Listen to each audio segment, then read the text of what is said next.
Il pensait pouvoir la réduire au silence en brûlant sa carte d'identité. Il ne savait pas qui elle était. Le léger bourdonnement de l'autoroute remplissait le silence de la voiture pendant que Brianna ajustait son rétroviseur. Elle était fatiguée, mais c'était une fatigue agréable, celle qui suit une journée productive au travail, sachant qu'elle avait donné le meilleur d'elle-même. Cela avait été un long quart de travail au cabinet d'avocat, mais son esprit n'était plus préoccupé par les affaires judiciaires ou les délais. Il était tourné vers ses 2 enfants qui l'attendaient à la maison, ainsi que vers les macaronis au fromage qu'elle leur avait promis pour le dîner. Elle avait souri à l'idée que son plus jeune enfant essayait de l'aider en cuisine, probablement en mettant de la farine et des nouilles partout. Le soleil s'était couché, laissant le ciel teinté de violet profond et d'orange.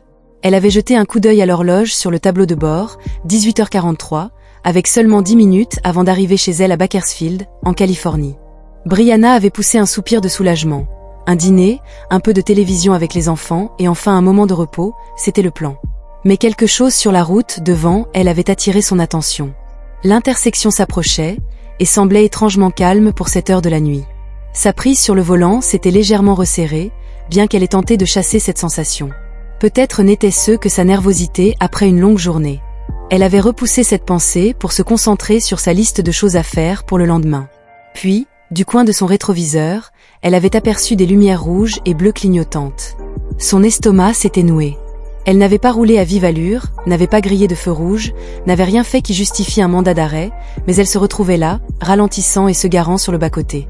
Ses doigts tremblaient légèrement alors qu'elle allumait ses feux de détresse et baissait sa fenêtre.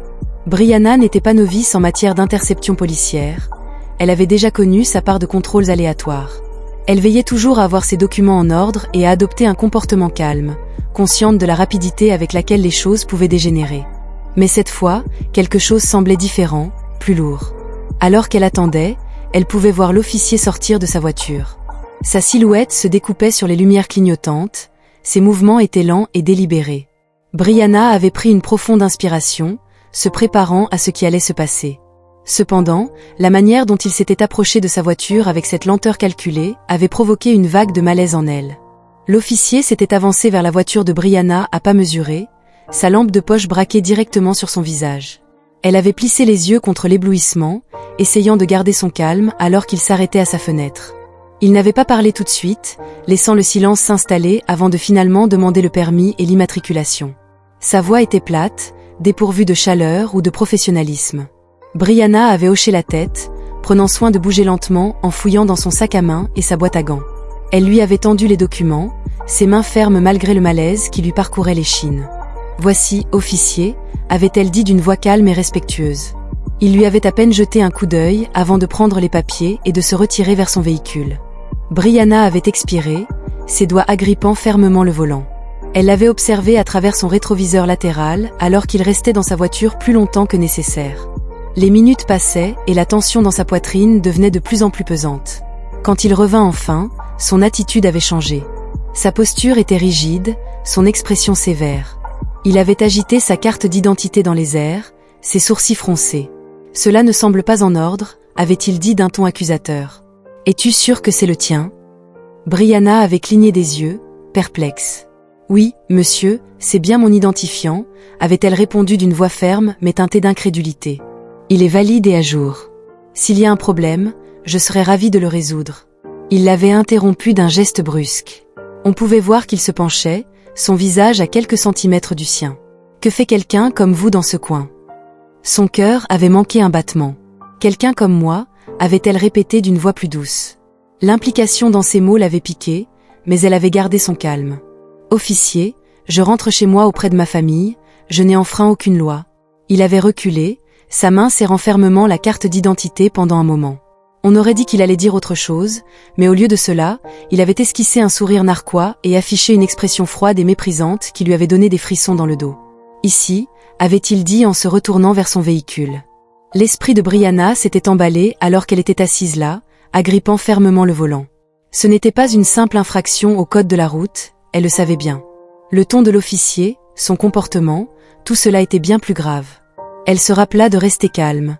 Perdre son sang-froid ne l'aiderait pas. Mais quand il revint, elle comprit que cela allait bien au-delà de tout ce qu'elle avait imaginé. L'officier revint, mais cette fois, son visage était figé dans une expression renfrognée et la lampe de poche dans sa main ressemblait davantage à une arme qu'à un outil. Brianna avait baissé encore plus sa vitre, essayant de garder son calme, même si son cœur battait la chamade dans sa poitrine.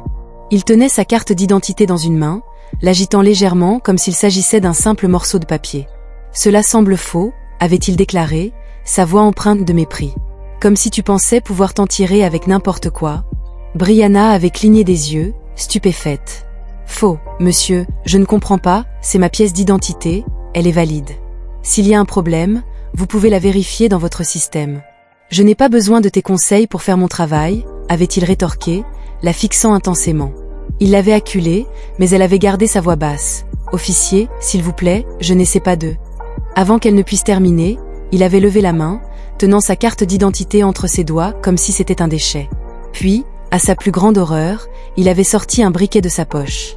Le souffle de Brianna s'était coupé alors qu'elle réalisait ce qui allait se passer. « Peut-être que cela t'apprendra une leçon », avait-il ricané en un mouvement fluide.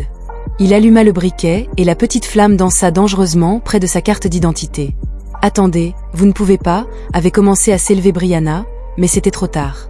La flamme avait rapidement pris le bord de la carte et, en quelques secondes, elle s'était enroulée et avait noirci dans sa main.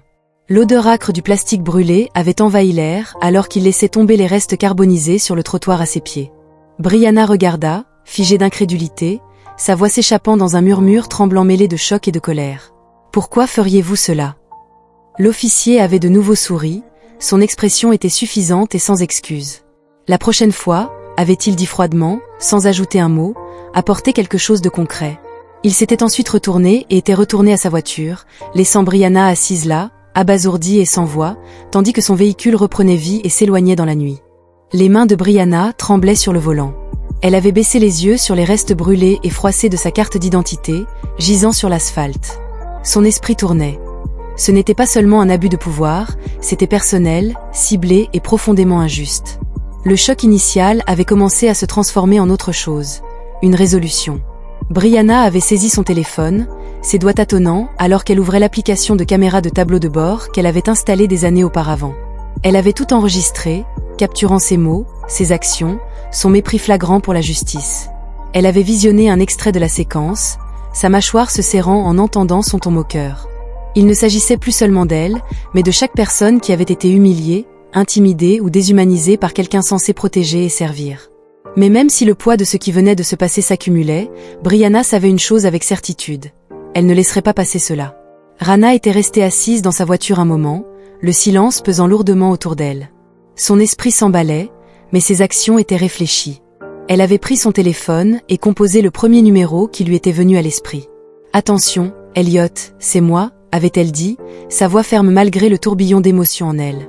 Elliot n'était pas seulement son avocat, c'était un ami de confiance qui l'avait soutenu dans d'innombrables batailles juridiques. Elle avait raconté ce qui venait de se passer, son ton calme mais déterminé alors qu'elle expliquait chaque détail. « Ce n'est pas seulement une mauvaise conduite », avait déclaré Elliot après une pause, « c'est un abus de pouvoir flagrant.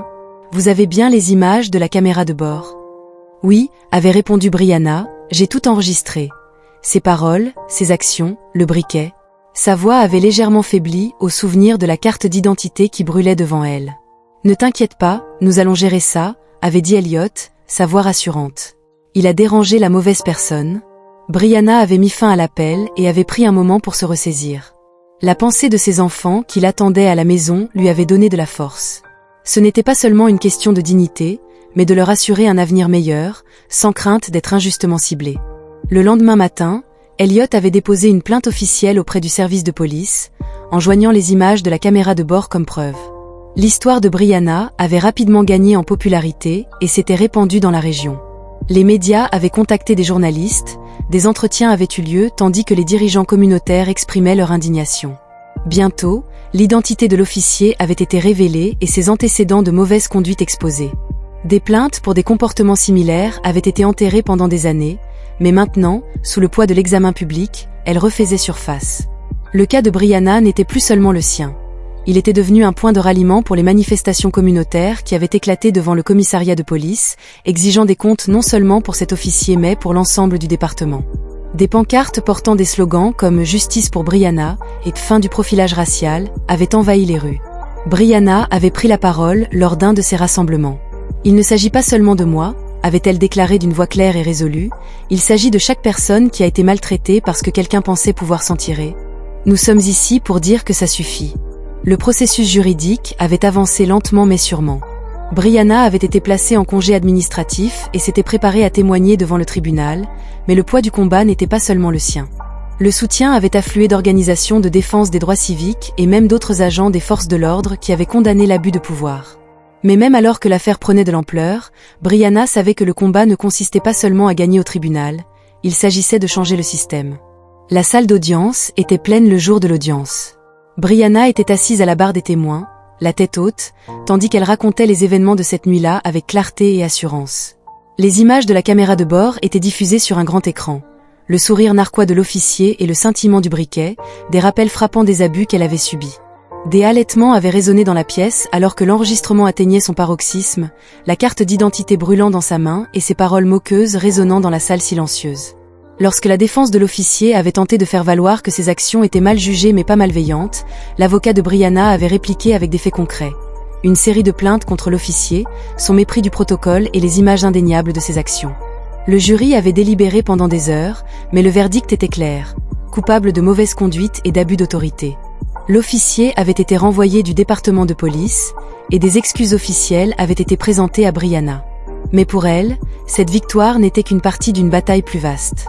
Elle avait utilisé le règlement qu'elle avait reçu pour établir un fonds d'aide juridique pour les victimes de profilage racial, garantissant ainsi que d'autres personnes se trouvant dans sa situation ne devraient pas faire face seules.